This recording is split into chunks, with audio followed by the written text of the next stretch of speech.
Hare Krishna, everybody. Welcome back to the daily readings of Srila Prabhupada's books. Here at the live studios in Wisteria College, formerly known as Wisteria Cottage. But there's been so much high education going on around here, we decided to rename it.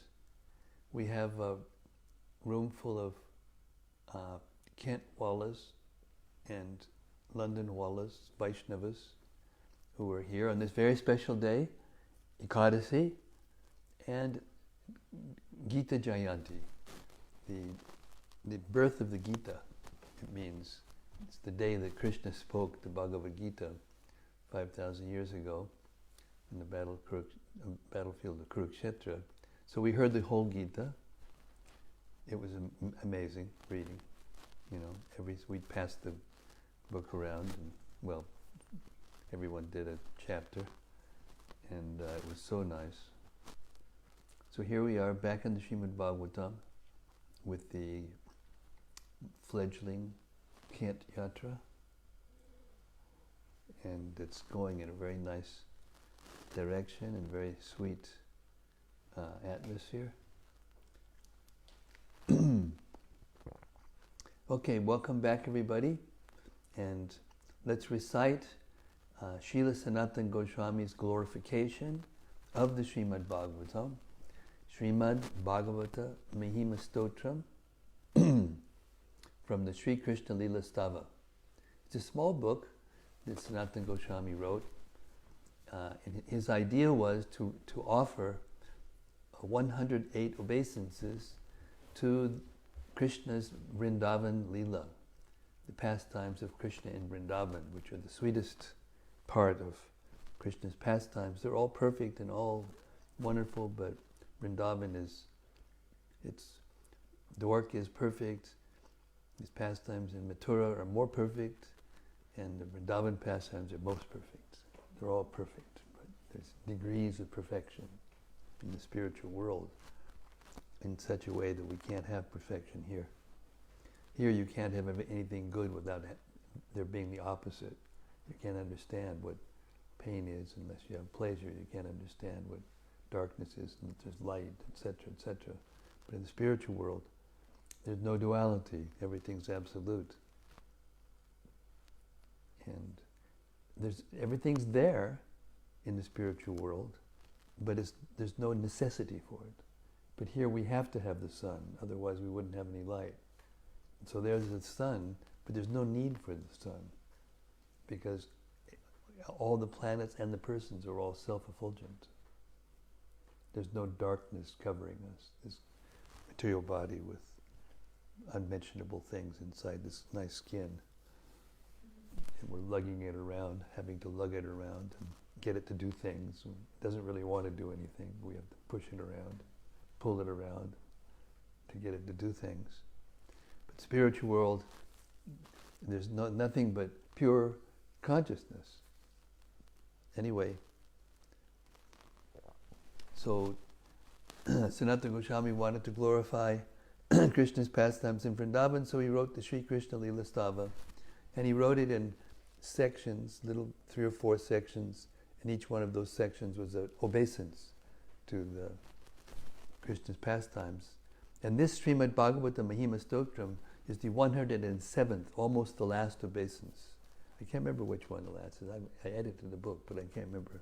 I have to refresh my memory. But this is the 107th obeisance. So it glorifies the Bhagavatam and gives us, a chance to understand more deeply what we're hearing and what it's doing for us, to make us attached, because that's the goal. The goal of human life is to become attached to Krishna, who, like I was saying just a few minutes ago, is giving us everything. He's so kind. So we pay back. There's nothing we can pay back to Krishna. We can't create anything. No absolute necessities in this world can we produce. We can just move the energy around and make it in different shapes and things, but we can't, create the water or, the wheat or all these different things. He's the seed-giving father of all living things, Krishna. Okay, so this is Sanatana Goswami's glorification of the Srimad-Bhagavatam, and it goes like this. Sarva Shastrabdi Piyusha Sarva Vedaika Satpala Sarva Siddhanta Ratnaja Sarva Lokaika Drikprada. O nectar from the ocean of all scriptures, singular fruit of all the Vedas, rich mine of the precious gems of all conclusive truths, you are the only giver of sight to all the worlds. Sarva Bhagavata Prana Srimad Bhagavata Prabho Kalidwandodita Ditya Sri Krishna Parivartita. O life air of all the Supreme Lord's devotees, O Master, Srimad Bhagavatam, you are the sun risen in the darkness of Kali. You are the exact image of Sri Krishna. Paramananda Pataya Prema Varshakshadayate Sarvada Sarvasevyaya Sri Krishnaya Namostume. I bow down to you who are supremely blissful to read. Your every syllable pours down a flood of prema. You can always be served by everyone. You are Sri Krishna himself. Madeka Bando Matsangin Madgudo Mad Mahadana Manistadaga Madbhagya Madananda Namostute. My only friend, my constant companion, my spiritual master, my great wealth, my savior, my good fortune, my source of ecstasy, I bow down to you. Asadu Saduta Dayin Adini Chochita Kada Hanamun Chagada Chinmam Premna Rit Kantayospuda. O bestower of saintliness to the unsaintly, O exalter of the most fallen, please never leave me. Always appear in my heart and my voice with pure love. Om Namo Bhagavate Vasudevaya. Om Namo Bhagavate Vasudevaya. Om Namo Bhagavate Vasudevaya. Okay, we've reached the 67th chapter of the 10th canto of Srimad-Bhagavatam. Lord Balarama slays Dvivida gorilla. You know, Dvivida gorilla was an associate of Kamsa. He was a rascal gorilla. I saw in some news clip or something, there was one tourist and went somewhere in Africa or somewhere and did a selfie with a gorilla. The gorilla was sitting down there. You know?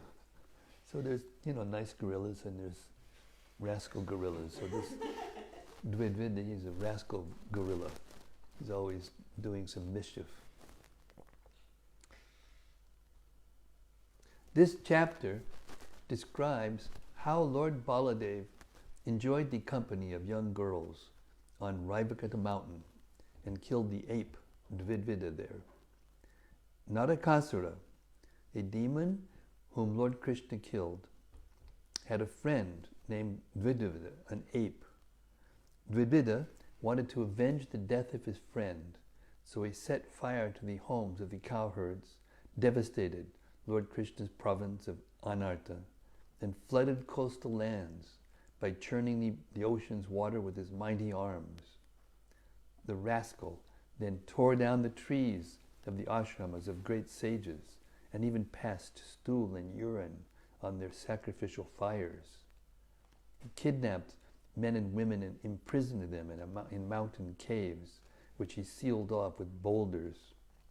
After thus disrupting the entire land and polluting many young women of respectable families, Dvivida came upon Raivataka mountain, where he found Lord Baladev enjoying in the company of a bevy of attractive women. Ignoring Lord Baladev, who was apparently intoxicated from drinking Varuni liquor, Dvivida displayed his anus to the women right in front of the Lord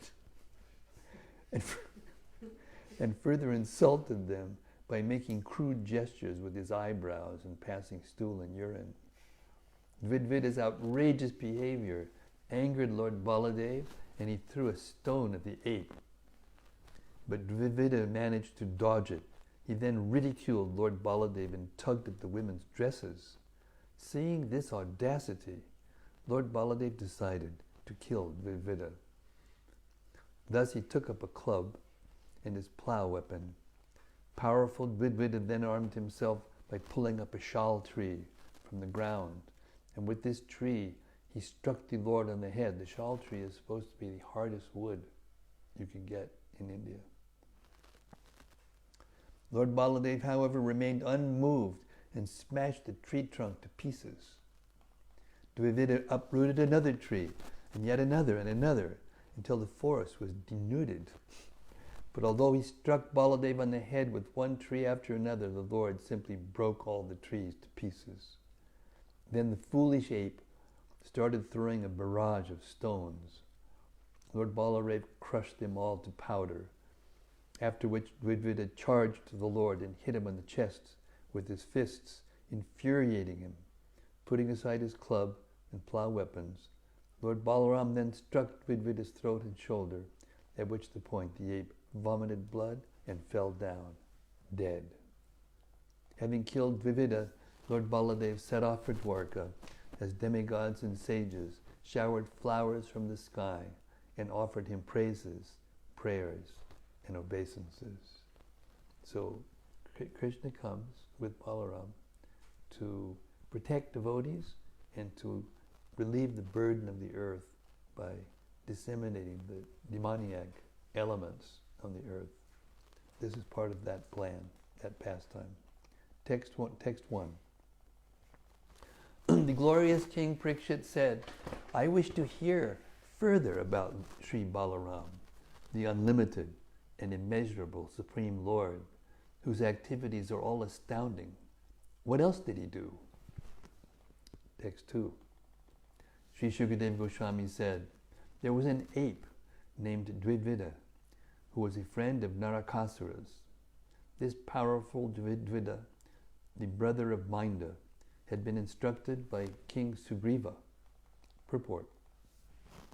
Srila Jiva Goswami points out some interesting facts about the ape Dvivida.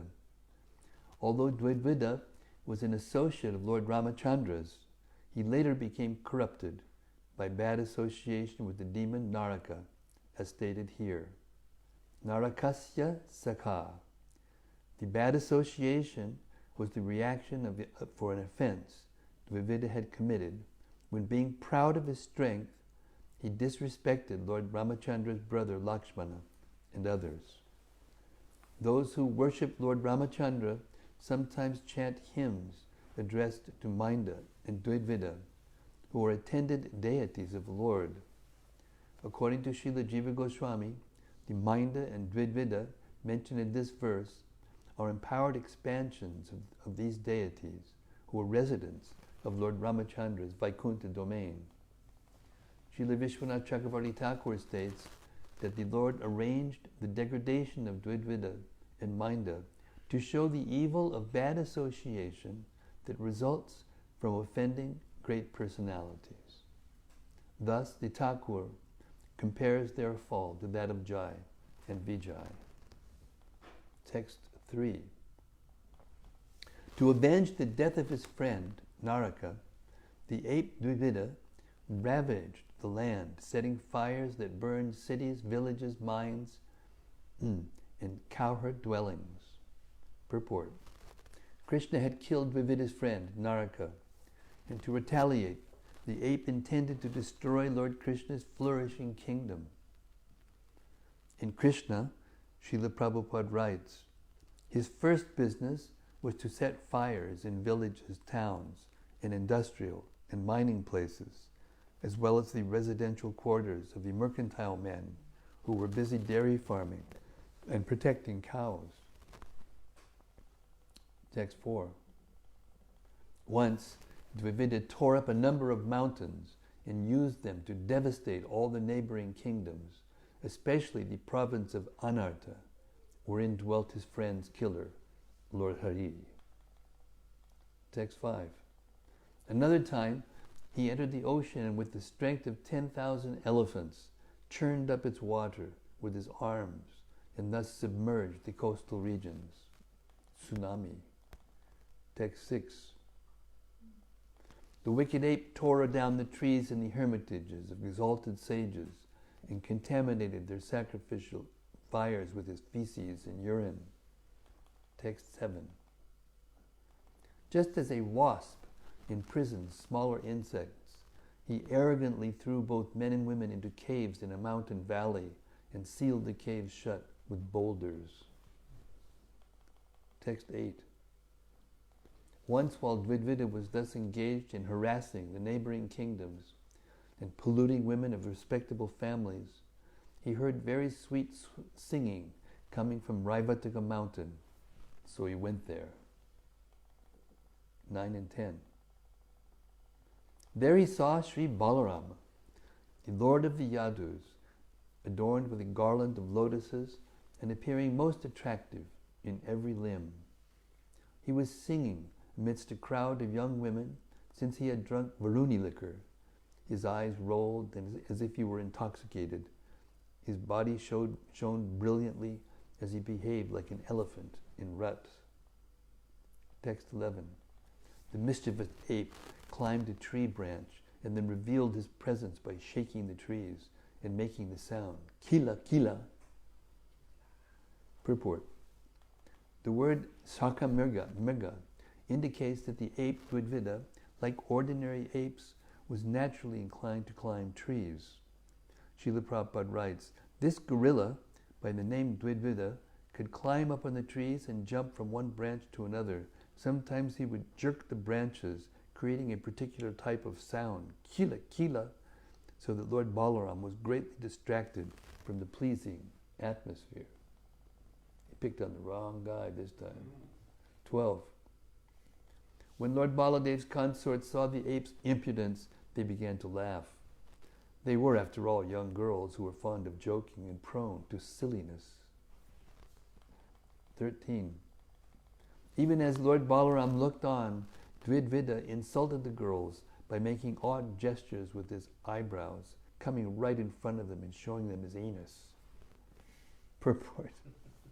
Srila Prabhupada writes, the gorilla was so rude that even in the presence of Balaram, he began to show the lower part of his body to the women, and sometimes he would come forward to show his teeth while moving his eyebrows. Srila Vishwanath Chakrabarti states that Dvivida would come right up to the women and move about, urinate, and so on. 14 and 15. Angered, Lord Balaram, the best of fighters, hurled a rock at him, but the cunning ape dodged the rock and grabbed the Lord's pot of liquor, further infuriating Lord Balaram by laughing and by ridiculing him. Wicked Dvivida then broke the pot and offended the Lord even more by pulling at the girl's clothing. Thus the powerful ape, puffed up with false pride, continued to insult Sri Balaram. Lord Balaram saw the ape's rude behavior and thought of the disruptions he had created in the surrounding kingdoms. Thus the Lord angrily took up his club and plow weapon, having decided to put his enemy to death. Purport. The word avinanyam means without humility. Dvivida, completely lacking in modesty and humility, shamelessly performed the most wicked activities. Lord Balaram knew of the great disturbances Dvivida had caused to people in general, apart from the vulgar behavior the ape was exhibiting in the Lord's own presence. The offensive ape would now have to die. Text 17. Mighty Dvivida also came forward to do battle. Uprooting a shal tree, with one hand he rushed toward Balaram and struck him on the head with the tree trunk. 18. But Lord Sankarshan remained as motionless as a mountain and simply grabbed the log as it fell upon his head. He then struck Dvivida with his club, named Sunanda. 19 to 21. Struck on the skull by the Lord's club, Dvivida became brilliantly decorated by the outpour of blood, like a mountain beautified by red oxide. Ignoring the wound, Dvivida uprooted another tree, stripped it of leaves by brute force, and struck the Lord again. Now enraged, Lord Balaram shattered the tree into hundreds of pieces, upon which Dvivida grabbed yet another tree and furiously hit the Lord again. This tree too, the Lord smashed into hundreds of pieces. Thus fighting the Lord, who again and again demolished the trees he was attacked with, Dvivida kept on uprooting trees from all sides until the forest was left treeless. Text 23. The angry ape then released a rain of stones upon Lord Balaram, but the wielder of the club easily pulverized them all. Purport. Srila Prabhupada writes, when no more trees were available, Dvivida took help from the hills and threw large pieces of stone like rainfall upon the body of Balaram. Lord Balaram, in a great sporting mood, began to smash those pieces of stone into mere pebbles. Even today, there are many sports wherein people enjoy striking a ball, cricket anyone, or similar object with a stick or bat. This sporting propensity exists originally in the Supreme Personality of Godhead, who playfully, lilaya, pulverized the deadly boulders hurled at him by the powerful Dvivida. Text 24.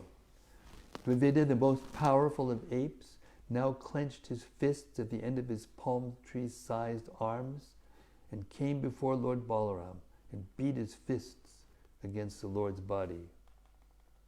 Text 25. The furious Lord of the Yadavas then threw aside his club and plow, and with his bare hands hammered a blow upon Dvivida's collarbone. The ape collapsed, vomiting blood. Purport.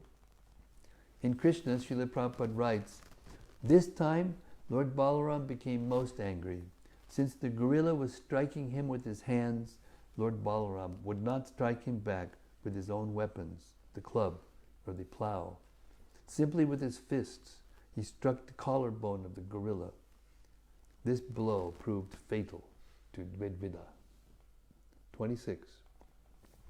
When he fell, O tiger among the Kurus, Raivataka mountain shook, along with its cliffs and trees, like a wind-tossed boat at sea. Purport. The word tanka here indicates not only the mountain cliffs, but also the fissures and other spots where water had accumulated. All these mountainous areas shook and trembled when Dvivida fell. In the heavens, the demigods, perfect mystics, and great sages cried out, victory to you, obeisances to you, excellent, well done, and showered flowers upon the Lord. 28.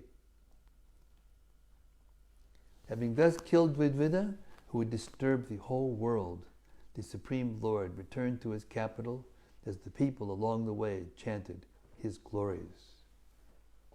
Thus end the purports of the humble servants of His Divine Grace, A.C. Bhaktivedanta Swami Prabhupada, to the 10th canto, 67th chapter of Srimad-Bhagavatam, entitled Lord Balaram Slays Dvivida. Jai Shri Balaram Ji Ki Jai. Well done, sir. Maybe this is where they got the ideas of Godzilla. Kind of had the ideas had to come from somewhere. King Kong. King Kong, there you go. Okay, the next chapter is chapter 68, the Marriage of Samba. This chapter describes how the Kauravas captured Samba, this is a son of Krishna, and how Lord Baladev dragged the city of Hastinapur to secure his release. Samba, the darling son of Jambavati, kidnapped Duryodhana's daughter, Lakshmana, from her Swayamvara assembly. In response, the Kauravas joined forces to arrest him. After Samba held them off single-handedly for some time, 6 warriors of the Kaurava party deprived him of his chariot, broke his bow to pieces, seized him, tied him up, and brought both him and Lakshmana back to Hastinapur. When King Ugrasena heard of Samba's capture, he called upon the Yadavas to retaliate. Angered, they prepared to fight, but Lord Balaram pacified them, hoping to avoid a quarrel between the Kuru and Yadu dynasties. The Lord set off for Hastinapur, together with several Brahmanas and Yadava elders. The party of the Yadavas set up camp in a garden outside the city, and Lord Balaram sent Uddhava to ascertain King Dhritarashtra's frame of mind. When Uddhava appeared in the Kaurava court and announced Lord Balaram's arrival, the Kauravas worshipped Uddhava and went to see the Lord, taking auspicious items to offer him. The Kauravas honored Balaram with rituals and items of respect, but when he conveyed Ugrasena's demand that they release Samba, they became angry. It is very amazing, they said, that the Yadavas are trying to give orders to the Kauravas. This is like a shoe trying to climb atop one's head. It is from us alone that the Yadavas had obtained their royal thrones, and yet now they are presuming themselves our equals. No longer will we extend to them royal privileges. Having said this, the Kauravan nobles went inside their city, and Lord Baladev decided that the only way to deal with those who are maddened by false prestige is through brute punishment. He thus took his plow weapon and, intending to rid the earth of all the Kurus, began dragging Hastinapur toward the Ganges. Seeing that their city was in imminent danger of falling into the river, the terrified Kauravas quickly brought Samba and Lakshmana before Lord Baladev and began to glorify him. They then prayed, "O Lord, please forgive us, who were so ignorant of your true identity." Baladev assured the Kauravas that he would not harm them, and Duryodhana presented various wedding gifts to his daughter and new son-in-law. Then Duryodhana, extending his greetings to the Yadavas, requested Lord Baladev to return to Dwarka with Samba and Lakshmana. Text 1. Shukadeva Goswami said, "O king, Jambavati's son, Samba, ever victorious in battle, kidnapped Duryodhana's daughter, Lakshmana, from her Swayamvara ceremony." You know, Swayamvara is when a princess, a very attractive princess, and all these suitors would come, and they'd have to do some kind of chivalrous act or something to gain the hand of the princess. Purport. And she would then choose her own choice. Purport. In Krishna, Srila Prabhupada explains this event as follows. Duryodhana, the son of Dhritarashtra, had a marriageable daughter by the name of Lakshmana. She was a very highly qualified girl of the Kuru dynasty, and many princes wanted to marry her. In such cases, the Swayamvara ceremony is held so that the girl may select her husband according to her own choice. In Lakshmana's Swayamvara assembly, when the girl was to select her husband, Samba appeared. He was a son of Krishna's by Jambavati, one of Lord Krishna's chief wives. This son, Samba, is so named because he was a pet child and always lived close to his mother. The name Samba indicates a son who was very much his mother's pet. Amba means mother, and Sa means with. So this special name was given to him because he would always remain with his mother. He was also known as Jambavati Sutta for the same reason. As previously explained, all the sons of Krishna were as qualified as their great father. Samba wanted Duryodhana's daughter, Lakshmana, although she was not inclined to have him. Therefore, Samba kidnapped Lakshmana by force from the Swayamvara ceremony. Text 2. The angry Kuru said, "This ill-behaved boy has offended us, forcibly kidnapping our unmarried daughter against her will." 3. Arrest this ill-behaved Samba. What will the Vrishnis do? By our grace, they are ruling land that we have granted them. 4. If the Vrishnis come here, when they learn that their son has been captured, we will break their pride. Thus they'll become subdued like bodily senses brought under strict control. Text 5. After saying this, and having their plans sanctioned by the senior member of the Kuru dynasty, Karna, Shala, Buri, Yagyaketu, and Suryodhana set out to attack Samba. Purport. Srila Vishwanath Chakrabarti Thakur explains that the elder of the Kurus mentioned here is Bhishma, who gave permission to the younger men as follows. Since this maiden has now been touched by Samba, she cannot take any other husband. He must become her husband. Nonetheless, you should arrest him and tie him up to make a statement about his impropriety and our own prowess. But in no case should he be killed. The Acharya also adds that Bhishma accompanied the 5 warriors mentioned in this verse. Text 6. Seeing Duryodhana and his companions rushing toward him, Samba, the great chariot fighter, took up his splendid bow and stood alone like a lion. Text 7. Determined to capture him, the angry bowmen, led by Karna, shouted at Samba, "Stand and fight! Stand and fight!" They came straight for him and showered him with arrows. Text 8. O best of the Kurus, as Krishna's son Samba was being unjustly harassed by the Kurus, that darling of the Yadu dynasty did not tolerate their attack, any more than a lion would tolerate an attack by puny animals. Purport. Commenting on the word Achintyarba, Srila Prabhupada writes in Krishna, Samba, the glorious son of the Yadu dynasty, was endowed with inconceivable potencies as the son of Lord Krishna.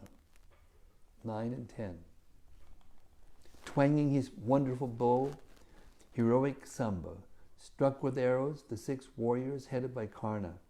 He pierced the 6 chariots with as many arrows, each team of 4 horses with 4 arrows, and each chariot driver with a single arrow, and he similarly struck the great bowman who commanded the chariots.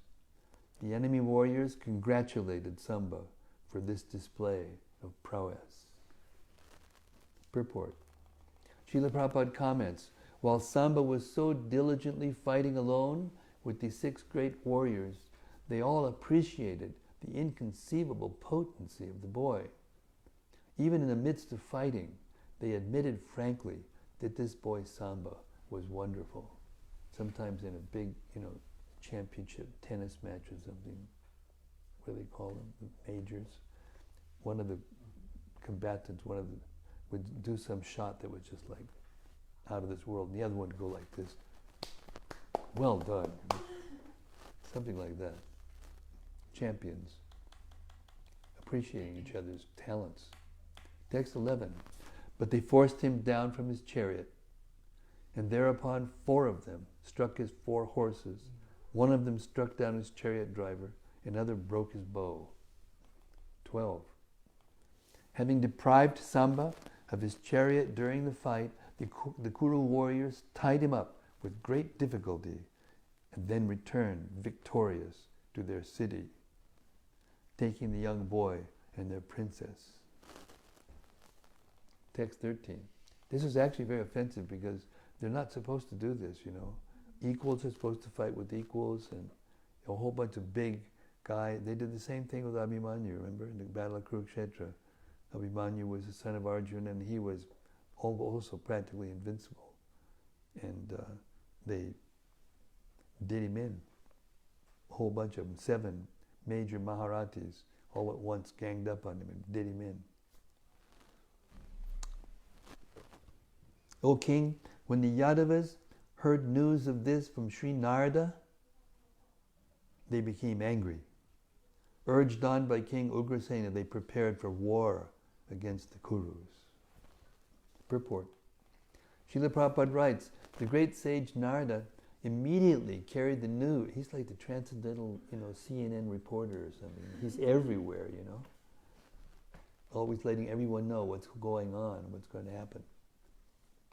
The great sage Narada immediately carried the news to the Yadu dynasty that Samba was arrested and told them the whole story. The members of the Yadu dynasty became very angry at Samba's being arrested, and improperly so, by 6 warriors. Now, with the position of the head of the Yadu dynasties, with the permission of the head of the Yadu dynasty's king, Ugrasena, they prepared to attack the capital city of the Kuru dynasty. 14 and 15. Lord Balaram, however, cooled the tempers of the Vrishni heroes who had already put on their armor. He who purifies the age who quarrel did not want a quarrel between the Kurus and Vrishnis. Thus, accompanied by Brahmanas and family elders, he went to Hastinapur on his chariot, which was as effulgent as the sun. As he went, he appeared like the moon surrounded by the ruling planets. Text 16. Upon arriving in Hastinapur, Lord Balaram remained in a garden outside the city and sent Uddhava ahead to probe King Dhritarashtra's intentions. Purport. Srila Prabhupada writes, when Lord Balaram reached the precincts of the city of Hastinapur, he did not enter, but stationed himself in a camp outside the city in a small garden house. Then he asked Uddhava to see the leaders of the Kuru dynasty and inquire from them whether they wanted to fight with the Yadu dynasty or to make a settlement. Text 15. After he had offered proper respects to the son of Ambika, Dhritarashtra, and to Bhishma, Drona, Balika, and Duryodhana, Uddhava informed them that Lord Balaram had arrived. Purport. Srila Vishwanath Chakrabarti points out that there is no reference here to Uddhava offering respect to Yudhishthira and his associates, since at that time the Pandavas were staying in Indraprastha. Text 18. Overjoyed to hear that Balaram, their dearmost friend, had come, they first honored Uddhava and then went forth to meet the Lord, carrying auspicious offerings in their hands. Purport. In Krishna, Srila Prabhupada writes, the leaders of the Kuru dynasty, especially Dhritarashtra and Duryodhana, were very joyful because they knew very well that Lord Balaram was a great well-wisher of their family. There were no bounds to their joy on hearing the news, and so immediately they welcomed Uddhava. In order to properly receive Lord Balaram, they all took in their hands auspicious paraphernalia for his reception and went to see him outside the city gate. Text 19. They approached Lord Balaram and worshipped him with gifts of cows and arghya, as was fitting. Those among the Kurus who understood his true power bowed down to him, touching their heads to the ground. Purport. The Acharyas explained that even the elders, like Bhishma Dev, also bowed down to Lord Baladev. 20. After both parties had heard that their relatives were doing well, and both had inquired into each other's welfare and health, Lord Balaram forthrightly spoke to the Kurus as follows. Purport. Srila Prabhupada writes, they all exchanged words of reception by asking one another of their welfare. When such formality was finished, Lord Balaram, in a great voice and very patiently, submitted before them the following words for their consideration. Text 21. Lord Balaram said, King Ugrasena is our master and the ruler of kings. With undivided attention, you should hear what he has ordered you to do, and then you should do it at once. King Ugrasena has said, even though by irreligious means, several of you defeated a single opponent who followed the religious codes, still, I am tolerating this for the sake of unity among family members. Purport. Here, Ugrasena implies that the Kurus should immediately bring Samba and present him to Lord Balaram. Text 23. Upon hearing these words of Lord Baladev's, which were full of potency, courage, and strength, and were appropriate to his transcendental power, the Kauravas became furious and spoke as follows. The Kuru noble said, "Oh, how amazing this is! The force of time is indeed insurmountable. A lowly shoe now wants to climb on the head that bears the royal crown." Chatyas, they were very expert in insulting each other, winding each other up. Purport. By the words, they call it in America trash talking, where the opposite teams, they get in the guy's ear and start saying, things to fire him up or try to make him... Anyway. By the words kala, gatya, duratyaya, the insurmountable movement of time, the intolerant Kurus allude to the degraded age of Kali, which was about to begin. Here the Kurus indicate that the fallen age of Kali had indeed already begun, since they claim that now the shoe wants to climb on the head that bears the royal crown. In other words, they thought that the lowly Yadus now wanted to rise above the royal Kurus. Text 25. It is because these Vrishnis are bound to us by marital ties that we have granted them equality, allowing them to share our beds, seats, and meals. Indeed, it is we who have given them their royal thrones. Text 26. Only because we looked the other way could they enjoy the pair of yaktil fans and the conch shell, white umbrella, throne, and royal bed. Purport. Srila Prabhupada writes that the Kurus were thinking they, the Yadus, should not have used royal paraphernalia in our presence, but we did not check them due to our family relationships. By using the words asmat upekshaya, the Kurus mean to say they were able to use these royal insignia because we did not take the matter seriously. As explained by Srila Vishwanath Chakrabarti, the Kurus thought showing concern about their use of these items would have been a sign of showing concern about their use of these items would have been a sign of respect. But in fact, we do not have such respect for them. Since they are of inferior families, they are not to be respected, and so we pay no regard to them. 27. No longer should the Yadus be allowed to use these royal symbols, which now cause trouble for those who gave them, like milk fed to poisonous snakes. Having prospered by our grace, these Yadavas had now lost all shame and are daring to command us. Text 28. How would even Indra dare usurp anything that Bhishma, Drona, Arjuna, or the other Kurus have not given him? It would be like a lamb claiming the lion's kill. 29. She, Badarayani, said, O best of the Bharats, after the arrogant Kurus, thoroughly puffed up by the opulence of their high birth and relations, had spoken these harsh words to Lord Balaram, they turned and went back to their city. Text 30.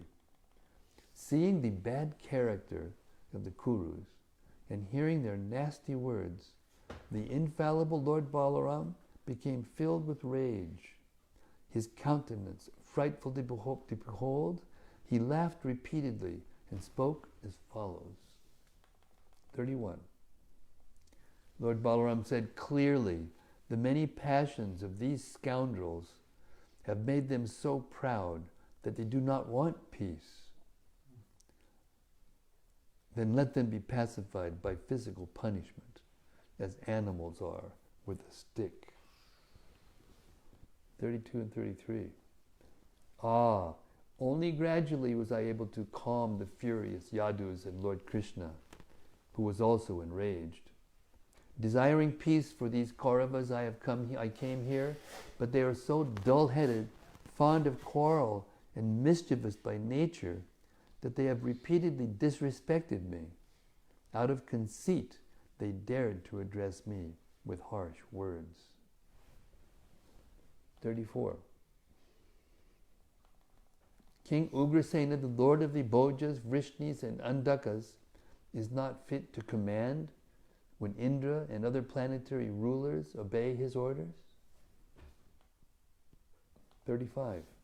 That same Krishna who occupies the Sudharma assembly hall and for his enjoyment took the Parijata tree from the immortal demigods, that very Krishna is indeed not fit to sit on a royal throne? Purport. Here Lord Balaram angrily states, never mind the Yadus, these rascal Kauravas even dare to insult Lord Krishna. 36. The goddess of fortune herself, ruler of the entire universe, worships his feet. And the master of the goddess of fortune does not deserve the paraphernalia of a mortal king?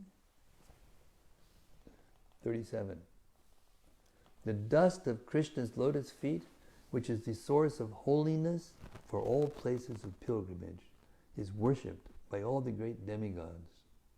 The principal deities of all planets are engaged in his service, and they consider themselves most fortunate to take the dust of the lotus feet of Krishna on their crowns.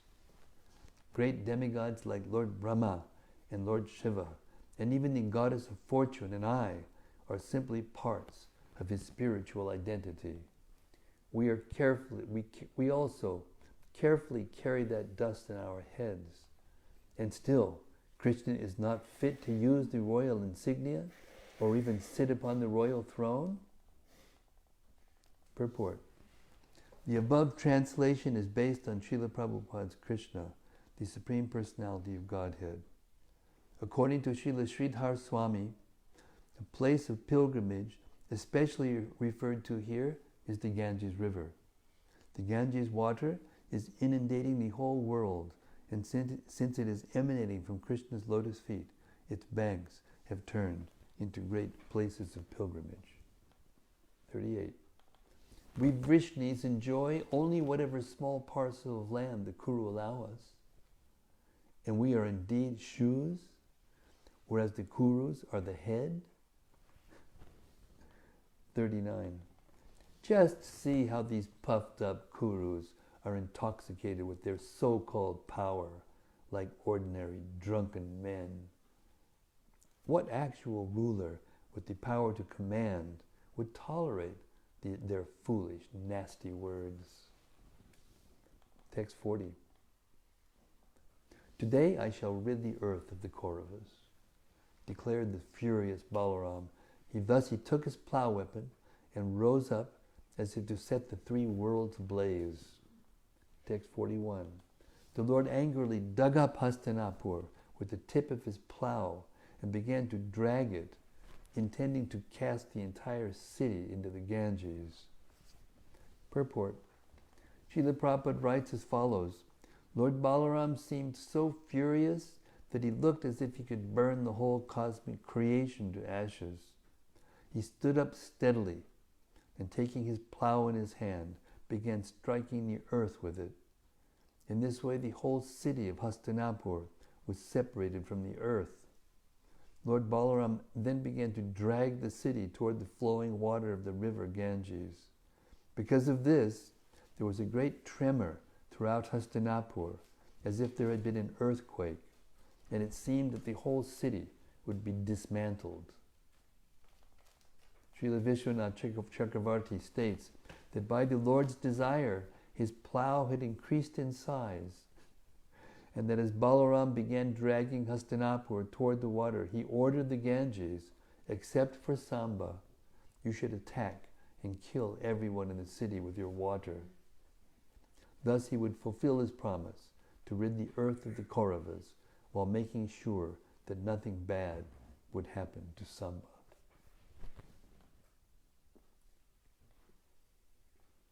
Seeing that their city was tumbling about like a raft at sea, as it was being dragged away, and that it was about to fall into the Ganges, the Kauravas became terrified. To save their lives, they approached the Lord for shelter. Taking their families with them, placing Samba and Lakshmana in front, they joined their palms in supplication. Purport. The city of Hastinapur began to roll about like a raft in a stormy sea. The frightened Kauravas, so to quickly appease the Lord, immediately brought Samba and Lakshmana and placed them in front. Text 44. The Kauravas said, "O Rama, Rama, foundation of everything, we know nothing of your power. Please excuse our offense, for we are ignorant and misguided." Text 45. You alone caused the creation, maintenance, and annihilation of the cosmos, and of you there is no prior cause. Indeed, O Lord, authorities say that the worlds are mere playthings for you as you perform your pastimes. 46. O unlimited one of 1,000 heads, as your pastime, you carry this earthly globe upon one of your heads. At the time of annihilation, you withdraw the entire universe within your body, and remaining all alone, lie down to rest. Text 47. Your anger is meant for instructing everyone. It is not a manifestation of hatred or envy. O Supreme Lord, you sustain the pure mode of goodness, and you become angry only to maintain and protect this world. Purport. The Kurus admit that Lord Balaram's anger was entirely appropriate, and in fact was meant for their benefit. As Srila Vishwanath Chakravarti puts it, the Kurus meant to say, because you exhibited this anger, we have now become civilized, whereas previously we were wicked and could not see you, blinded as we were by pride. 48. We bow down to you, O soul of all beings, O wielder of all potencies, O tireless maker of the universe. Offering you obeisances, we take shelter of you. Purport. The Kauravas clearly realized that their lives and destinies were in the hands of the Lord. 40. Shukadev Goswami said, thus propitiated by the Kurus, whose city was trembling and who were surrendering to him in great distress, Lord Balaram became very calm and kindly disposed toward them. Do not be afraid, he said, and took away their fear. 50 and 51. Duryodhana, being very affectionate to his daughter, gave us her dowry 1,260 60-year-old elephants. 1,200 60-year-old elephants. 120,000 horses. 6,000 golden chariots shining like the sun, and 1,000 maidservants with jeweled lockets on their necks. 52. The Supreme Lord Chief of the Yadavas accepted all these gifts and then departed with his son and daughter-in-law as his well-wishers bade him farewell. Text 53. Then Lord Halayuda entered his city Dwarka and met his relatives, whose hearts were all bound to him in loving attachment. In the assembly hall, he reported to the Yadu leaders everything about his dealings with the Kurus. Even today, the city of Hastinapur is visibly elevated on its southern side along the Ganges, thus showing the signs of Lord Balaram's prowess. Purport. Srila Prabhupada writes as follows: for the most part, it was the practice of the Kshatriya kings to inaugurate some kind of fighting between the parties of the bride and bridegroom before the marriage. When Samba forcibly took away Lakshmana, the elderly members of the Kuru dynasty were pleased to see that he was actually the suitable match for her. In order to see his personal strength, however, they fought with him, and without any respect for the regulations of fighting, they all arrested him. When the Yadu dynasty decided to release Samba from the confinement of the Kurus, Lord Balaram came personally to settle the matter, and as a powerful Kshatriya, he ordered them to free Samba immediately. The Kauravas became superficially insulted by this order, and so they challenged Lord Balaram's power. They simply wanted to see him exhibit his inconceivable strength. Thus, with great pleasure, they handed over their daughter to Samba, and the whole matter was settled. Duryodhana, being affectionate toward his daughter Lakshmana, had her married to Samba in great pomp. Balaram was very satisfied after his great reception from the side of the Kurus, and accompanied by the newly married couple, he started toward his capital city of Dwarka. Lord Balaram triumphantly reached Dwarka, where he met with many citizens who were all his devotees and friends. When they all assembled, Lord Balaram narrated the whole story of the marriage, and they were astonished to hear how Balaram had made the city of Hastinapur tremble. Thus end the purports of the humble servants of His Divine Grace, A.C. Bhaktivedanta Swami Prabhupada, to the 10th canto, 68th chapter of Srimad-Bhagavatam, entitled The Marriage of Samba. Hari-o! Jai, Lord Balaram ki jai. Well done, well done. Hare Krishna, bravo, bravo. Kudos, kudos, kudos. Good show.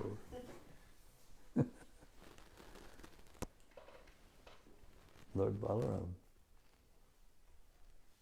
The Bhagavatam describes that Lord Balaram, his expansion is Mahavishnu. It's the way of the hierarchy of the personalities of Godhead's expansions. And so all these glorifications that they were giving to Lord Balaram were exactly correct, actually, philosophically.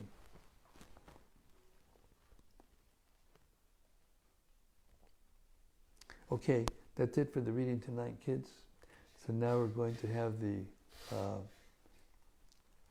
open mic session with all of you great sages, so you can elaborate on what we've heard, or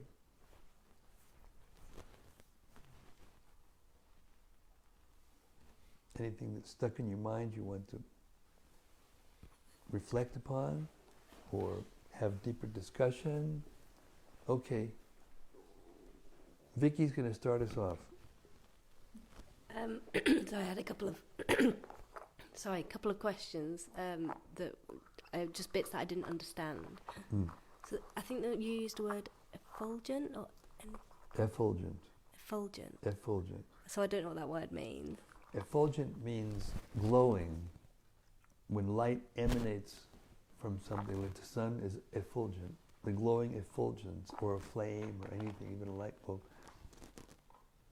So Balaram is effulgent in not an ordinary way, because he and Krishna are together the Supreme Personality of Godhead. They're not different from one another. Still, the difference between him and Krishna, the only difference, is the color of his skin. They look exactly the same. The color of his skin is light. Krishna's is darkish. And but their effulgence is the energy that transforms into the material elements and the material energy. So therefore he's considered to be the source, his effulgence is considered to be the source of the material atoms that then transform gradually into the elements and into the forms at the time of creation. And the other question I had was, there was a drink at the beginning with the gorilla Varuni. story. Varuni. And I don't know what that is or understand Varuni what that's is about. a special sap from a tree that, you know, like honey? If you drink enough honey, it'll make you giddy. Right. If you drink enough of it. Okay. Right? So Lord Balaram is very fond of this Varuni beverage. Sometimes you'll get a little high out of kind of like a recreational thing. Just to have fun, he'll do that sometimes. How does that fit with the whole non-intoxication thing? Well, he's Krishna, he can do whatever he likes. That doesn't mean that we can do. We can't imitate the great personalities. Okay. We get intoxicated on prasadam, in case you didn't notice. Just take a few of Shamagori sweets and that'll fix you up.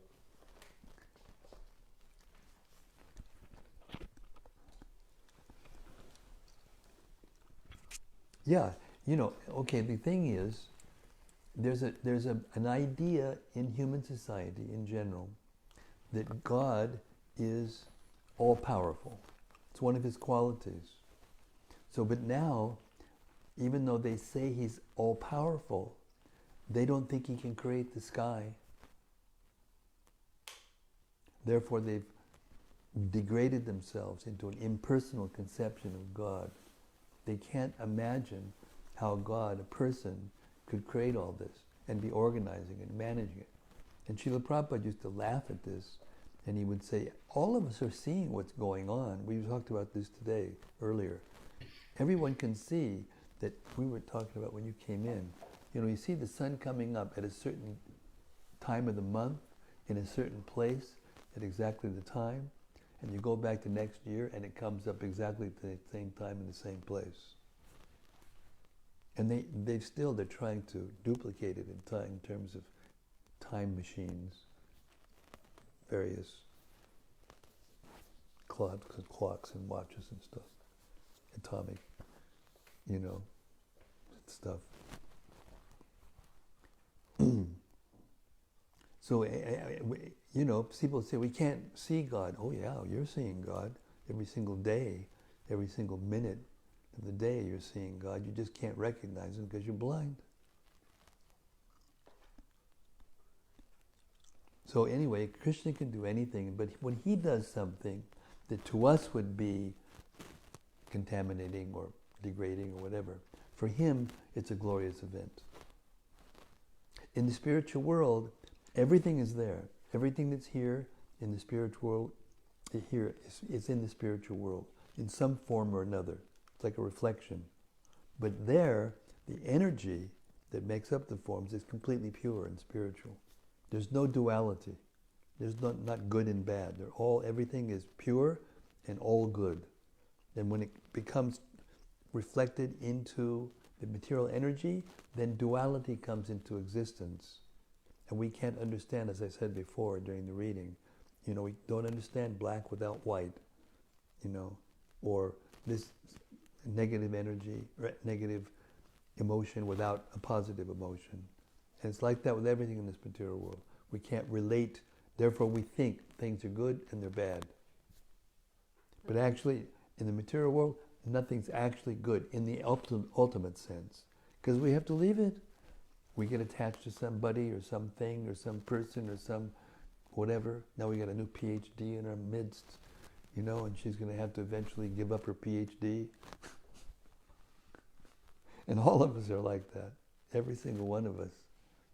But the spiritual world, it doesn't exist because the forms are eternal. You don't have to die. I mean, we don't die anyway, but it looks like because we're in this material energy. So like that, all of these apparent contradictions and, you see the way the Kshatriyas act with one another. It's nature, it's material nature.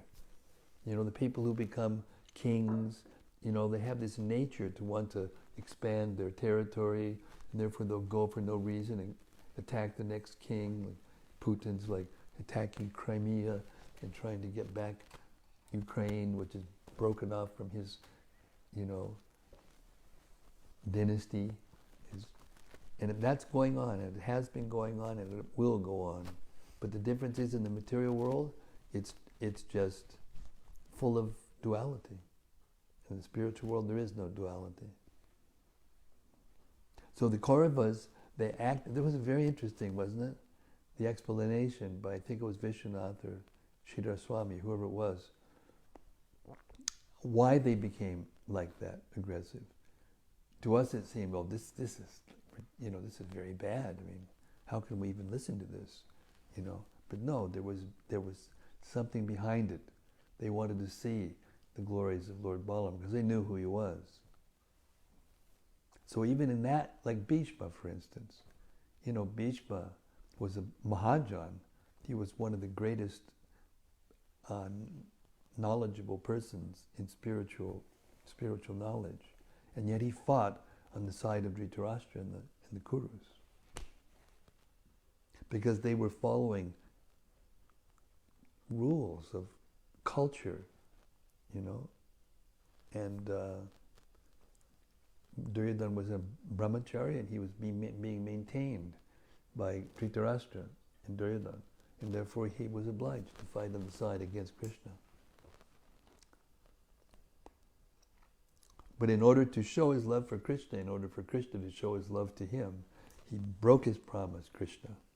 He made a promise that he wouldn't fight in the battle of Kurukshetra because they were family. It's discussing this. By marital ties, they're all connected together. Just like here in family, we have marital ties and family grows and we have our reunions and everybody hugs one another and, and you are more attached to them than you are to normal people, just anyone. It's natural. It's a relationship. So, yeah. So they knew, but it was the culture then. It was like that's what they did. Great kings, the big princes. They would come and try to, get the girl. It's been going on since time immemorial, right? You got to show a little prowess to get the girl, even if you're not a king, right? You got to show off a little bit, and you go, ooh, maybe it's this guy, maybe this is the one, and it goes on. So these are the perfection of those things. The pastimes of Krishna show the perfection of all things. So it's like all the different challenges you come across in all that day-to-day life. Exactly. Exactly. And Krishna and Balarama, they come and they don't have to, they'll act like human beings, and all of a sudden he'll bring out a plow. The plow will grow to a huge form, and he'll just go like this and drag a city into a river. He can do anything. But they don't do it normally. They act when they come down into the material world and exhibit their pastimes. It's called a prakat lila. When the pastimes are manifest to us, they agree to follow generally, they agree to follow the rules of nature. But they can at any moment do something completely against the laws of nature because they're in control of it.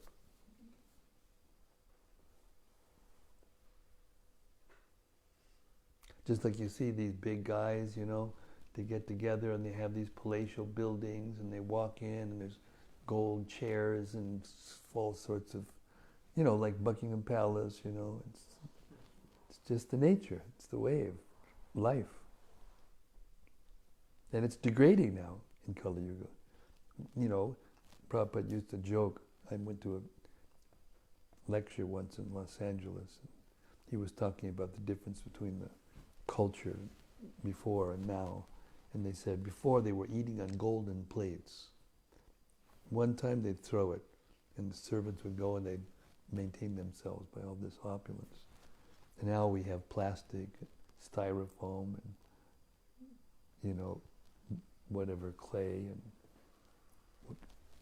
porcelain, and we think it's like special, and we're really good because we can do something like that, make a plate that can last so long and be so shiny that it just, but it used to be gold and silver, and we're thinking the ladies would really wear gold and real jewels, and now they have plastic and glass, and even now they have chains, and they dress up like they look like something else, but they're thinking they're advancing because the modes of nature.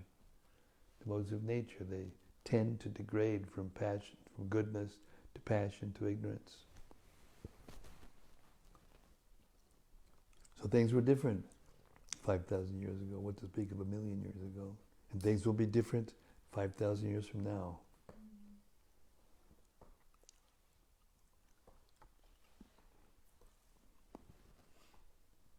Better or worse? Well, Prabhupada told us, and it's there in Shastra also, that Lord Chaitanya came to hold back the Kali Yuga. Not that it's going to be completely transformed, but he's holding it back, slowing it down with the presence of the Harinam, Sankirtan, things that we're doing like this. As it spreads over 5,000 years, it will spread, then gradually it will go down, and then it'll be finished, and then it will continue to degrade like it is meant to do. I was going to make that point, actually. I was asked a question on a Skype chat about can anybody trace their lineage back to Krishna? And Krishna made an arrangement so they couldn't, because he took all of his relatives with him. Took them all at once. So nobody could claim to be a direct bloodline relative of Krishna. And they do in India, like Lord Nityananda had issues, Virabhadra, and he had issues. So there's a dynasty, there's forefathers going back right to Advaitacharya had 6 sons. 3 of them went the right way and 3 of them went the wrong way. And all these things were to teach, us in different ways that we shouldn't think out of pride in the same way that these gurus felt pride against the Vrishnis. We shouldn't become proud because, what did we do, that everything's being given to us. What are we proud about? We didn't select this body or this country or this family situation or whatever. It's all going on outside of our control.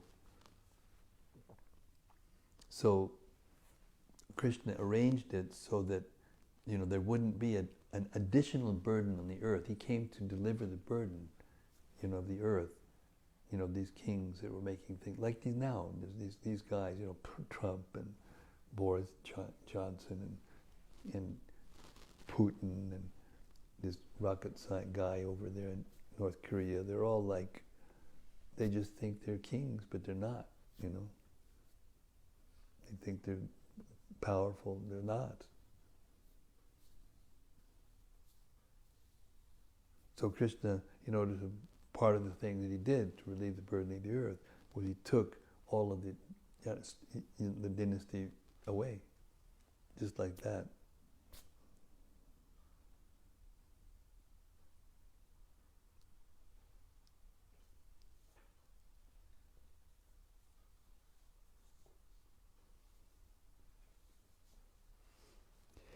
Yes, Bhakti Seb. I have a couple of questions. I saw you writing them down. Okay. You're such a scholar. I have to because my memory's so terrible. I suppose the first one is, It's not just you. Prabhupada said, in Kali Yuga, to forget means to forget to write it down. Because if you don't, you'll forget, for sure. I was just wondering, the first one is, how, like you were saying, with Lord Balarama extending his plough and sort of dragging a snowfall into the Ganges. What would that look like to materialise? Would you even know what was going on? Would you just see a city moving, or I mean, is that going? It would on look on a like slightly different platform? one of these blockbuster, 3 rings movies. Like if they can do that kind of thing with the electronics and project something like that to make it look like that. That's all doable because Krishna is in charge of the whole thing. And he can project anything he wants at any time. Even great yogis can do that kind of thing. There was that king, that Shalva.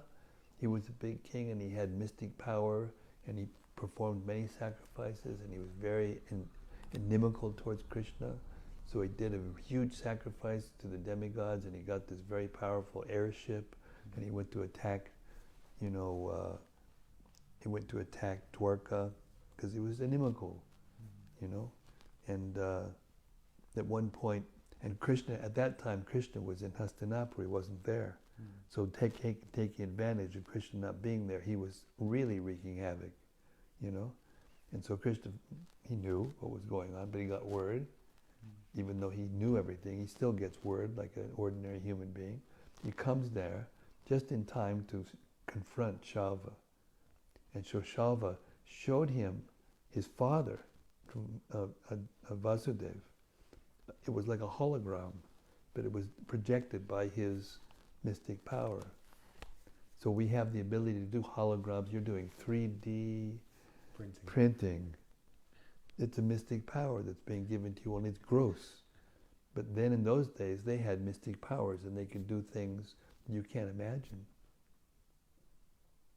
It's like that.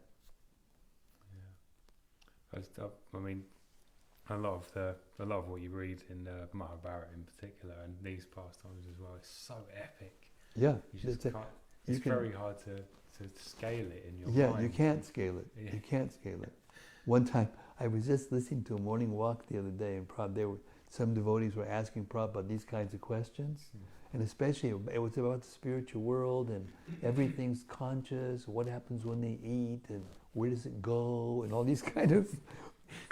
And Prabhupada just chuckled. He said, some things you'll just have to see when you get there. When we talk about spiritual things, we always tend to filter it through our material, mundane logic and reasoning and our ability to see, our limited ability to see things. And so we can't see. We can't see.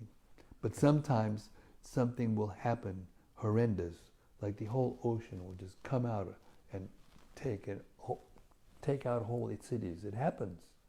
They had a tsunami, when was it? 2000 and something? 2006. Oh, the Boxing Day tsunami. Huh? Boxing Day tsunami. Yeah. The huge one in the Indian Ocean. Yes, yes. It was just huge. It just wiped out hundreds of thousands of people. And the animals, they said, whoops, they just went high ground. Yeah. And most of the animals didn't get killed.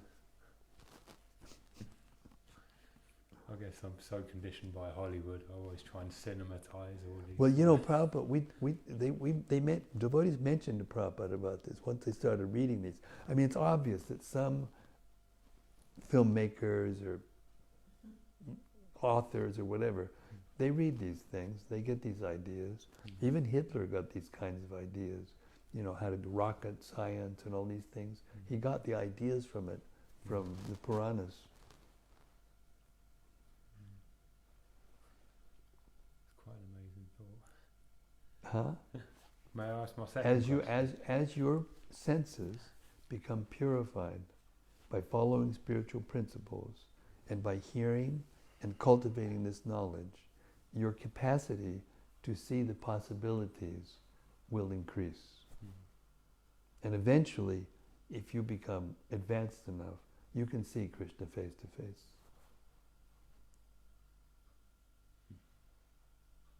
But in the meantime, we can see him every day just by what's going on. Just by hearing and looking and hearing and looking, and eventually you see, oh yeah, there's no other way it could be than if there's a controller. That everything is so precisely organized that farther down into we got a PhD in biology now. As far down as you go, you find structure. As far down into the atoms, as far down into you see structure. They haven't found anything that is not structured.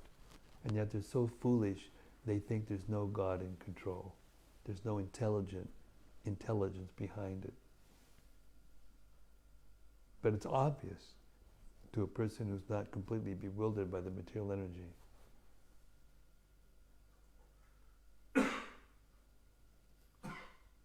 So it's faith, but it's reasonable faith. It's faith based on Common sense. Huh? Common sense. Common sense. It's what's this? What do they call it? There's a word for this. Educated. It's an educated guess. It's not just guesswork. It's an educated by knowledge coming from authority. There's no one on the earth, human being, even no, not all living beings, little ducklings, they follow their mother, whatever she does, they do, and they learn how to be a duck, just by watching the authority. And we're like that also. Came out of our mother's womb, what did we know? I mean, there was some knowledge there underneath, in subtle body, but at first, our little bodies, they don't know. And all the little babies, they act the same way, right? Yeah. Babies can't even see. They have to Yeah, learn how to in the use very their beginning, eyes. yeah. And they have to learn, they have to ask, Daddy, what's this? Mommy, what's this? All of us did that. And we learned what a pot and a pan, and a table and a fork and potty training. We learned everything. So we don't learn things spiritually by spiritual authority. What kind of insane philosophy is that? That everything came from nothing. They're thinking like that. Everything came from some, singularity that's infinitely hot and infinitely dense. And then all of a sudden, for somehow or other, it just exploded, and all the matter that was in that infinitely dense point, that nobody can see because it's too small, it just exploded, and here we are. And we're supposed to believe that?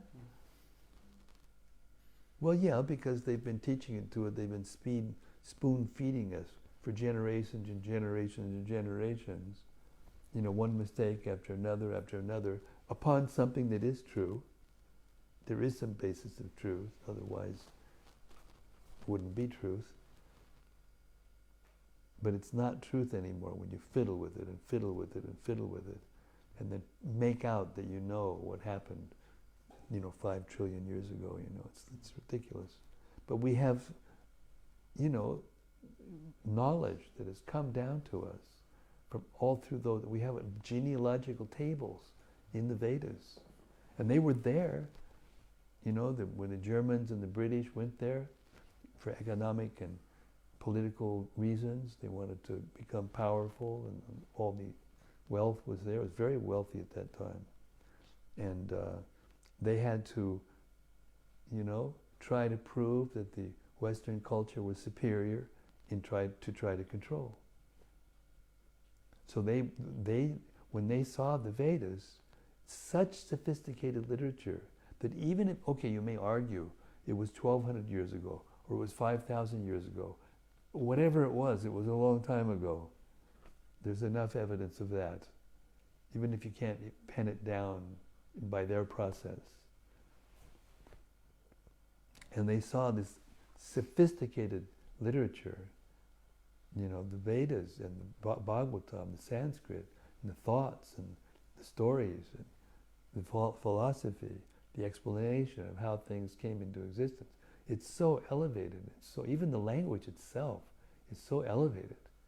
You know, just, it takes 12 years just to learn the grammar, you know, Sanskrit. And they just got envious. So they had to, you know, prove that the, you know, what was one, Macaulay or something, he said some inane thing like, I couldn't find one book, you know, one of our books is worth the whole library of their books, and we are training them how to be civilized now. They came from uncivilized backgrounds. And I mean, it's just like... my dear friend Devamrita Maharaj, he wrote this book called Searching for Vedic India. And it's really, I was talking to know more about it. He gave a gift, or he wants to give a gift to his sister, and who became an archaeologist. She's doing a PhD in archaeology. And this book maybe give her some insights, because it's really well done, really well researched. All the holes in their theories, you know. Sadhuputa and Drudakarma wrote this book, you know, what was it? Forbidden Archaeology. And they brought out all of these things. They researched it really. And they just, if it doesn't fit, they just put it under the cover, you know. They really dug deep. What? They really dug deep. Oh, they dug deep. Way deeper than most scientists are prepared to do. Oh yeah, oh yeah. There have been discoveries made where inside, you know, pudding stone or something that's like, when they do, by their own, you know, scientific way of dating things, they dated it like millions of years ago, and then this fancy, you know, carved, you know, decorative silver piece comes out of it. And there's no, according to their, you know, version, it's not possible. So then they say, yeah, that's not possible. They put it in a drawer somewhere, you know, that's it. Gold chains coming out of lumps of coal. Yeah. Yeah, and lots and lots and lots. It's, when you put it all together. I was just saying today, when we've been doing this recording of the Bhagavatam every day, and I mean, I've just been doing it every day. I'm so attached to it now. It's just part of my life. But nobody's done this. It's a unique product. You know, every verse of the Bhagavatam, every word of the purport read out loud like we do, and with reflections like this, which help, you know, the people understand. And it's I didn't even think about it, and then we had to make an adjustment with one of the things when we ran out of battery, and we had to put it on another phone, and then we had to figure out how to put it from there over to the other page that we use to record. And while doing that, Dvivida, who's the owner of the well, owner means it's his Facebook page, his account. You know, we're using that one page of his account. And he said, Maharaj, what have you done? I said, I don't know, I haven't done anything, I'm just reading. You know, but then I looked back at it, and he showed me pictures. He was looking back to figure out, you know, where the phone was used before when we started to do this, because we're trying to make it as nice as possible now. We're trying to improve our stuff. And and then, yeah, when you see it together and you realize, man, how did that happen, you know? And it just has gone by like that. Today we did about the whole Gita, you know, it just went by like that. It's amazing. Effortless and blissful. So time is like that, you know? It just can cover us. Maya has these two potencies, Samprakshatmika and Avaranatmika. And the one potency throws the soul into the material energy, and then the Avaranatmika covers them with all these sophisticated laws of nature and energies. And we just get, it's like we're in a hologram, you know? The Matrix. They got these ideas, Matrix people got these ideas from the reading Prabhupada's books. I think all the best stories in sort of a Western culture, they all have elements of Vedic tales. And Absolutely. that's what makes them so appealing. Absolutely. All And the we ones just that like, don't just tend to not like the stand Gita, the we test read of in the time. Gita today that the conch shell blowing was tumultuous. And what's the word in Sanskrit? Tumult. Just like that. And if you get into it, if you really get into it, you'll see all languages come from Sanskrit originally, mother language. Krishna is the seed-giving father of all living entities. So a seed, just think of a seed, and everything that's inside the seed that has to be there when they water it and it grows into this big plant with all the branches and trees and flowers and fruits, and sometimes in India they have banyan trees that are like a mile wide. You know, you can't even tell where the original trunk was. And it all came from that little seed, the plan for it. So Krishna says, Aham bija pradapita. He's the seed-giving father. Like just like we get together and, you know, husband and wife or couple, they get together and have a child. And the form is, you know, more or less coming from the information content that comes from the body of the male and the female. That's where it comes from, the plan for how that body's going to look. You know, but you'll never find a form that's produced that has more information content than the source. It does not exist, no matter how they paint it, their missing links and whatever they've got. You'll never see a product from living organisms that has more information content than the source. It's entropy. And it's not possible. Nobody's found anything different than that.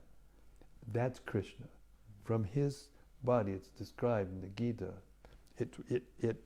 In the Bhagavatam, there's an amalgamation of his energy through all the information content, reflects into the material energy, which is already emanating from him. And that's how things start, and that's how things goes in the material world. And if you think about it, really, and if you purify your heart, purify your intelligence through this process of bhakti yoga, then you can see it for yourself. You can understand it. Even though it was there in front of you before, just like a baby, you know, comes in here and sees this bald-headed, you know, saffron-robed guy yapping away, you know, maybe giving some kind of knowledge to somebody, but they can't see it. They see the forms.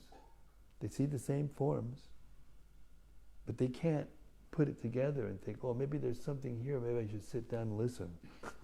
They just say, Mommy's here? No, okay, and then run away. Because they don't have the capacity, their consciousness is not developed. And it's because the body is not developed. According to the body, the consciousness comes out. According to the senses, the consciousness comes out with different capacities. You know, a dog, you know, they bark. You know, that's what they do. They just come out and they bark. They can't meow, you know. Can't roar like a lion or moo. Yeah, yeah. But if some human being puts a little thing in his mouth and starts going, it sounded like a bird. They put up a tent, put out a sign. People pay good money to come and see a person chirp like a bird.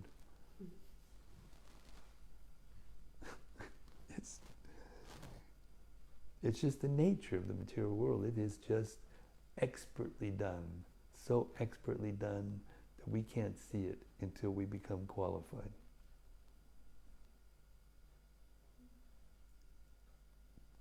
And that's what you get when you hear the Bhagavatam seriously and you keep hearing and gradually become submissive to the truth, that there must be an intelligent being, there must be an intelligence behind the structure of this place where we're living.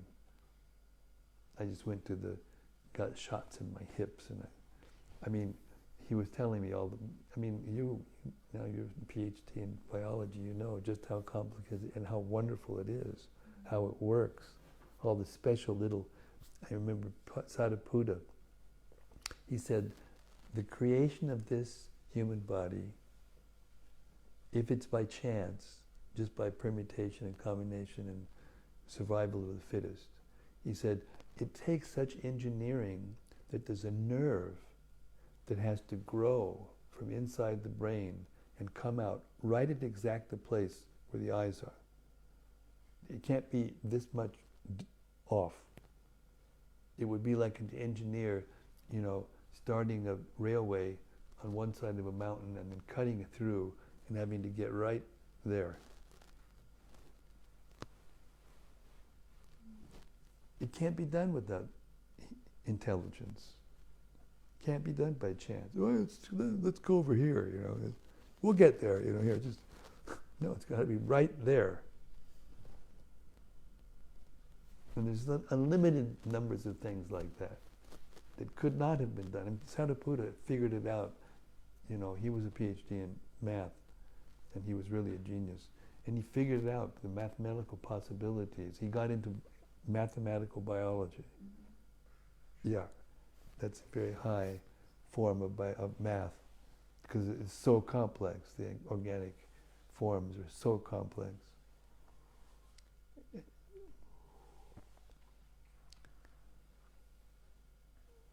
They reportedly become more and more complex over time as well, don't they? Organic forms. No one's been able to explain how that happens. They can't explain. They can't explain. It's not even more complicated. It's just it's getting actually more degraded. Yeah. But they can't. They can't discriminate what's complicated and what's not. They can't. They make a hologram and they think that that's reality. They look at a pattern of light on the screen and they get all emotional about things that are going on there, and all it is light flickering. And so on and so on and so on. They can't think, hey, maybe this is that, maybe it's like that. Maybe this is a projection and we're all just, and it is like that. We get attached to it and we cry and we laugh, and we get afraid and we run and we see gory things and everything, and something really bad happens or something very wonderful happens, and we just get all tossed around like a boat in an ocean, and then just stick around, and it goes, it changes, no matter how horrible it seems. If you just tolerate and stay in spiritual consciousness, you don't become disturbed by those things. It's possible. Even in material life, soldiers who come up against really heavy situations, they will get a kind of strength and a kind of, they'll get a wound and they'll still keep fighting and wipe whole people. It happens in real life. Where did all that potency come from? How does it work? And we can explain it. These rascals who are wondering what to happen, the planets, they're ruining the planet. We get all our oxygen from the plants, and now they're burning the plants down so that they can, sell more palm oil or, raise more cattle to, eat. They're messing it up big time. it's very sad, actually. Unfortunately, morals are completely arbitrary to these people as well. Yes. I think it's just made up. Yes. Yes.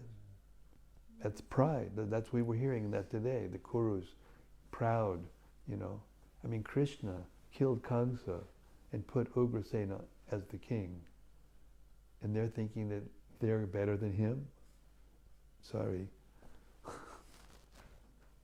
You know, Jarasandha was one of the biggest, powerful people. He just went, and he didn't even have to do it. He just told Bhima to do it and showed him how to do it.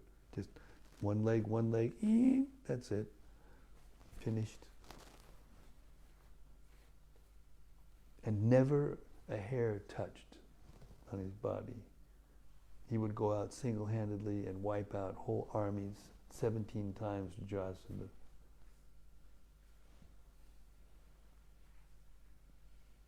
But we're thinking it's mythology, even though there's something going on around us that we can't figure out all the details at least.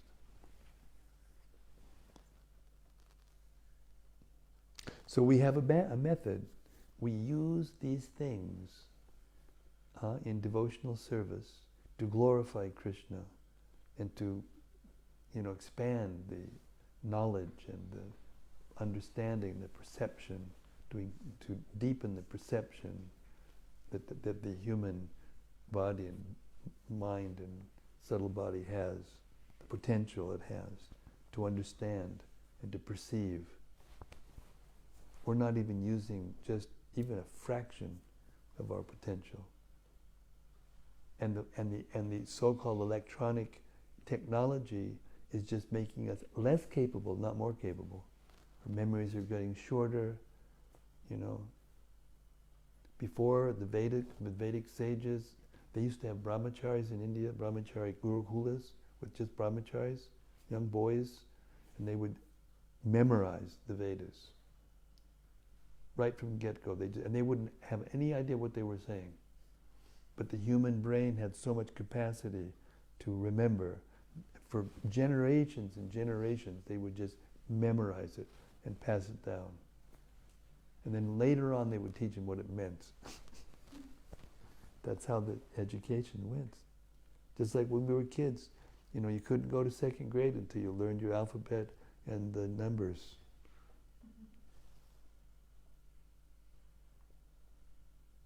Still to this day, 5 times 5 is 25. You don't even have to think about it. It's right there. So we have to learn these books like that. You learn what the offenses are until the point where you carry them with you, and then you know before you do it, oops, I'm not going to do that. But we just normally get carried away, you know, some sensual urge or some attractive feature, and we just go for it. And then after we just, now what am I going to do? I'm in this mess, you know, with this person, that and this.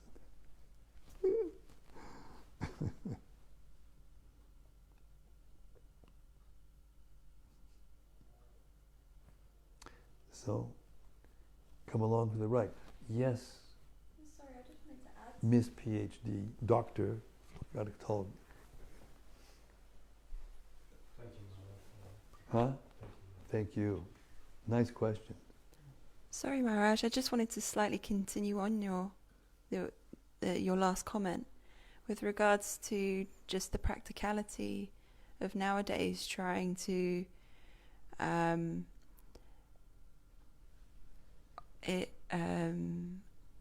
be able to understand the Vedas, or at least like the Bhagavad Gita and the Srimad-Bhagavatam. Just by going over it again and again and again, it's just so vast that it seems almost impossible to be able to know it almost so much in depth. Well, that's because we have Kali Yuga bodies, and before the bodies were different. They were not all completely different, but the potency of the energy that made it up was different. You know. We've been taking things out of the ground that we eat, because we maintain our bodies by what we eat, and now it's so polluted. They found a blue whale. These are real big guys, and he was dead on the beach, and they found like 2 tons of garbage in the stomach. Waste, human waste. Just plastic and this and that, the other thing. So that's the theory, and we are taking into our bodies all these genetically modified things, and putting chemicals in the ground and trying to get rid of the nuclear waste and all these things, and it's just... So in your opinion, what's the most practical way of or what's the easiest way of assimilating all of this knowledge? Well, we have to start somewhere. You know, the journey of 1,000 miles begins with the first step. It's that's the principle. Yeah. We don't have the same capacities. We shouldn't think that we're going to be able to become like Srila Jiva Goswami and have every single verse of the Bhagavatam in our hand, like a little fruit, you know, and be able to remember it all and how it fits together. We can't do that. But we have the books. We have Srila Prabhupada's recorded material. He was a saint on the level that we can't even imagine. But he knew what we could understand, and he gave it to us and just kept giving to us and kept giving to us. And if you associate with that, you eventually become enlightened. That's the process. It may sound circular reasoning or whatever if you're a great so-called scholar and philosopher and mathematician or whatever, but some devotees are now starting to put these things together, you know, and something's going to change. It is changing already. Sariputta was onto something. He left untimely. Nobody knows. It was mysterious how he left, but he was onto something. He was reconciling the aspects of the Bhagavatam and the cosmology with the other aspects of the other Vedic parts of the Vedic knowledge, you know, astronomy, which describe the planets, the ruling planets, just as we see them in the sky. And the Bhagavatam says something a little different, and there's a way of reconciling them. But it takes special grace. It takes special grace.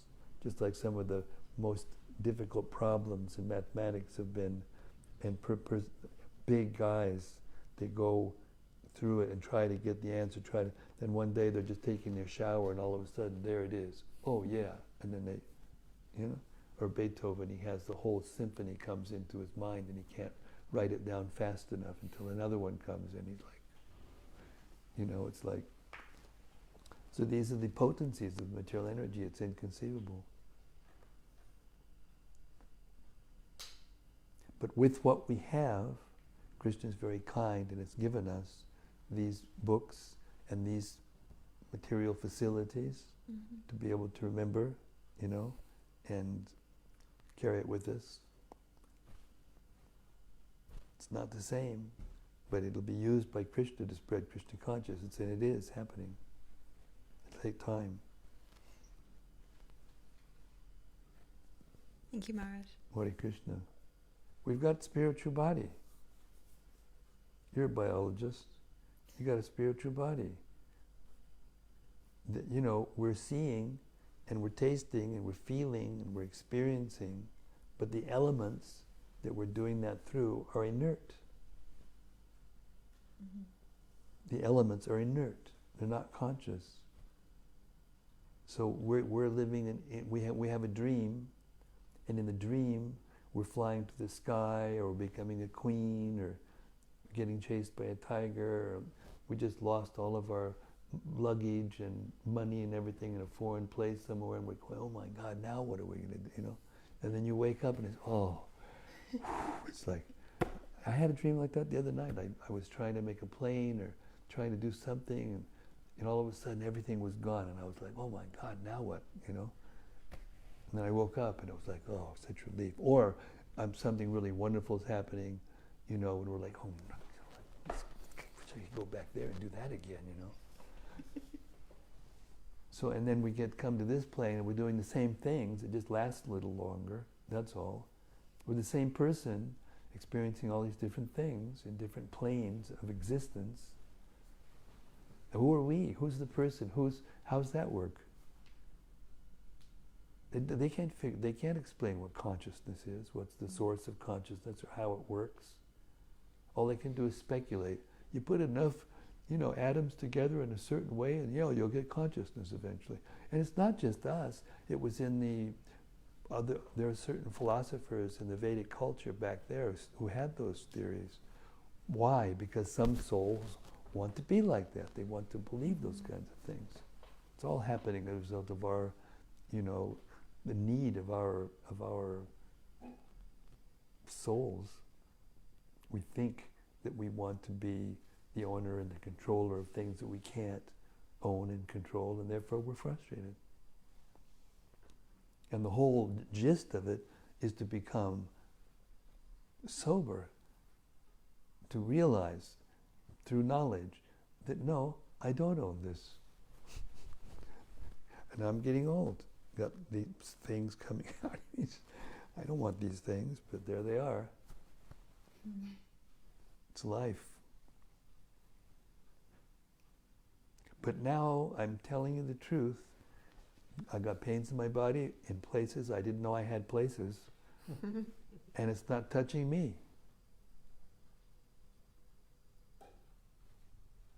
And that's the truth. It doesn't have to touch you because you're transcendental. You're there and all this energy is around you and you're working through it, But there's a spiritual person underneath. And all of these things, ability to perceive, they're all coming from the spiritual world. It's real, but it takes time and energy and conscious effort on our part, and the blueprints are there, the Vedas are actually there, and Krishna comes from time to time and shows us the whole thing, or sends someone who can do something that, only Krishna could do, empowered, to give us the Bhagavatam. I was listening to Prabhupada give a lecture, and they were questioning him. He was like a scholar or something. He was saying, isn't there some thing you miss from the Sanskrit to the English, or from the English to another language? He said, no. It depends on whether you can grasp the thought. If you can grasp the thought, then you can put it into another language and you won't lose anything. Yeah.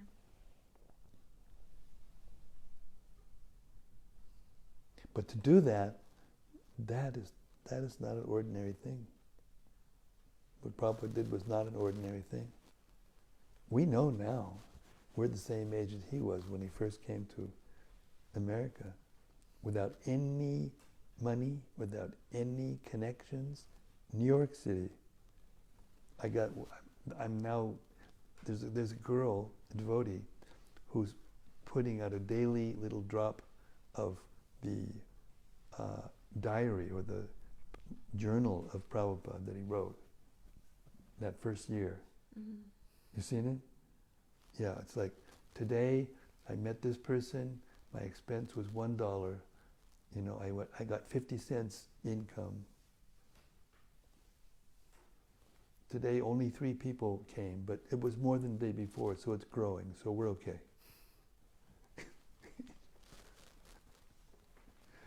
You met that guy in the park bench, The guy says, so what do you do? He says, I have a movement and all these things, and I am just separated from them by time. Who can think like that?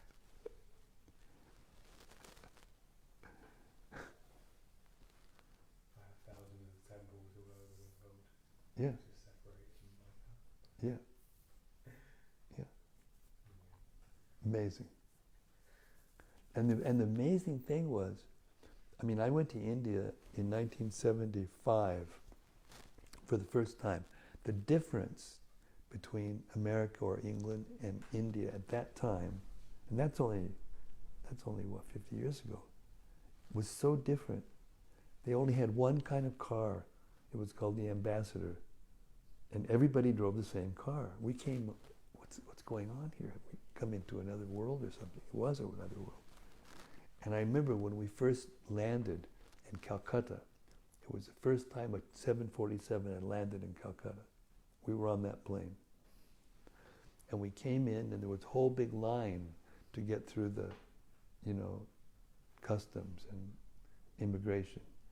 And as we were waiting in the line, I saw out of the corner of my eye, there was this little guy, and he was sitting underneath this stair, and like a stairwell, and he had a hammer and a rusty nail, and he was putting holes in all the disembarkation forms from the airlines, and then threading it with yarn or something like that. And I was saying, my God, the cultural obstacles that Srila Prabhupada must have had to overcome in order to do it, to convince us, these young, this is the late 60s in America, this is the counterculture. We weren't into anyone over 30, they didn't exist, they were like, couldn't trust anybody over 30, We were just had a free love, free this, free that. We didn't want to have anything to do with anything structured. We didn't have trust, we saw all these things happening, wars and, leaders that were like, didn't know what they were doing, but we didn't have any alternative. And so for him to come, an aristocratic gentleman, with the look and the feel and the words and the concepts that were completely opposite to what we were looking for, what we thought, but it was exactly what we were looking for. And he knew how to speak to, and he was 70 years old, Indian, externally, aristocratic, sannyasi with nothing, and we were just charmed. It was a very, very unique moment in the history of this planet that we got to share. Then this is the same. It's the same. Doesn't make any sense materially.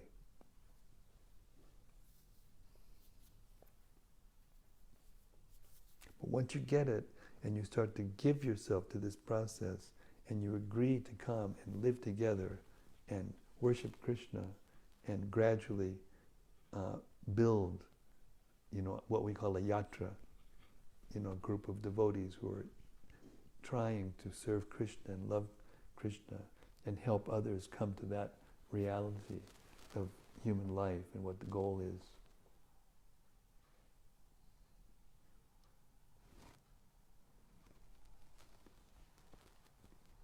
And in a short 12 years, it's spread all over the world, It's history. Can't ignore it. He had nothing, and 12 years later, he went away with 108 temples and, 5,000 disciples who are doing what we're doing right now, and,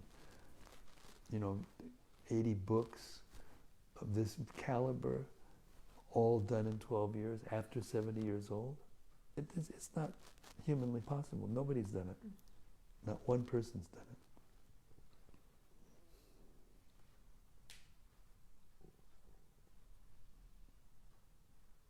So yeah, it's true to think about, how vast the Vedas are and how to assimilate them and remember them, and we don't have to do all that, but we have to do something.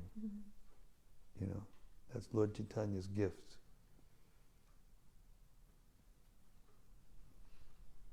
Come and given us the Yuga Dharma, the process is recommended for this age because we don't have the material facilities and ability to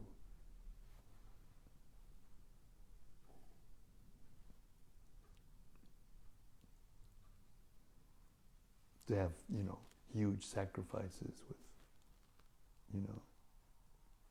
tons of green, gold and ghee to offer into the fire and do it all according to the proper rules and have the brahmanas that could vibrate sound, and maybe we can sometimes a real expert singer can break a glass from here over to there by sound or something like that. But they could do things we can't even imagine in this now, and therefore we think it's mythology.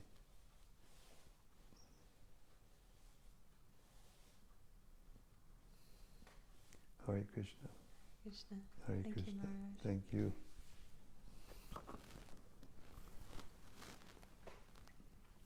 Okay, now tomorrow's the last day, and I think I should kind of retire, get some rest.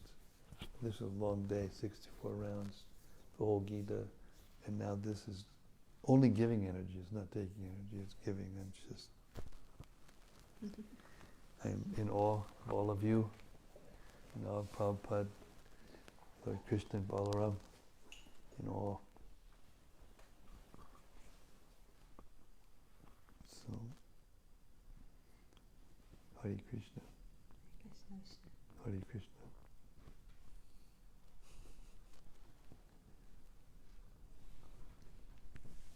Yeah, this is the reality, that when we're here together and we're talking about things that I've heard from Prabhupada, and Prabhupada heard from Bhakti, and all the way back to Krishna, the sound is something else.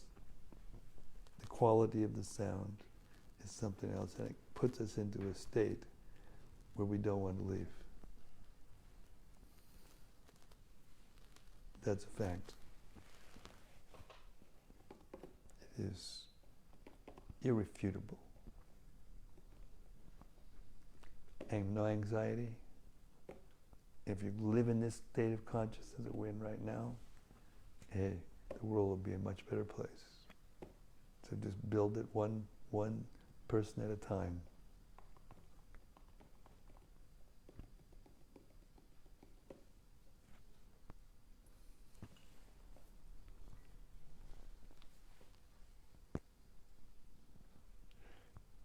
This is how Prabhupada convinced us, even though we were skeptical, young American dropouts.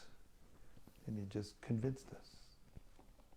Not by some kind of trick or, just by being with us and sharing, and bringing us into this level of consciousness, and the soul responds.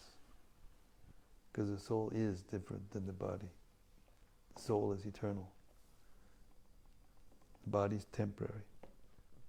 It's going to get old, it's going to die, and where are we? We don't even know. You get an insurance policy to make sure that our kids have something that we didn't have, and then where we go, we'd have no idea.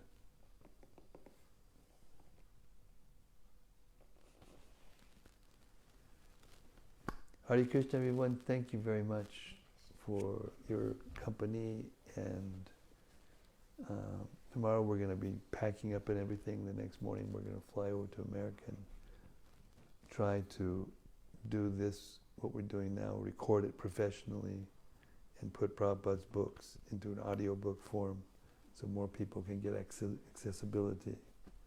And here we go. Next phase.